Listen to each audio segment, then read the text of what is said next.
अस्सलाम वालेकुम नाज़रीन, आपको मौसम अपडेट से आगाह करते चले कि कराची में हमें एक बार फिर मूसलाधार बारिश का स्पेल देखने को मिल सकता है, ऐसा महकमा मौसमियात ने अपने रिपोर्ट में कहा है। और जैसा कि आपको पता है कि कल 14 अगस्त और आज़ादी का दिन है, लेकिन कल भी कहीं जगहों पर मध्यम बारिश जबकि किसी जगह पर ज्यादा तेज बारिश की तवक्को की जा रही है। और इसके अलावा आपको बताते चले कि काफी ज्यादा बिजली चमकती हुई भी दिखाई दी है, जिसकी वजह कराची में हाई और लो लेवल करंट जो कि बादलों में मौजूद है बताई जा रही है, जिसकी वजह से लाइटनिंग होने का खतरा जाहिर किया जाता है। और इसके साथ ही आपको ये भी बताते चले कि इससे पहले कराची का मौसम काफी खराब था, लेकिन अभी 2 दिन से चूँकि समंदर के लहरों में थोड़ी सी कमी आई है, जिसकी वजह से अभी मौसम थोड़ा सा स्टेबल होने लगा है, क्योंकि हवा का रुख चेंज हो चुका है। इसके अलावा कराची के कई इलाकों जैसे हैदराबाद, बहेरा टाउन और सुपर हाईवे पर भी बारिश के खदशात जाहिर किए जा रहे हैं। इसके अलावा एक नया सिस्टम 16 से 18 अगस्त तक सिंध को ज्यादा असरअंदाज कर सकता है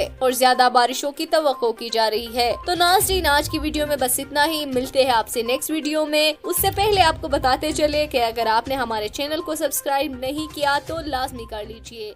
अल्लाह हाफिज।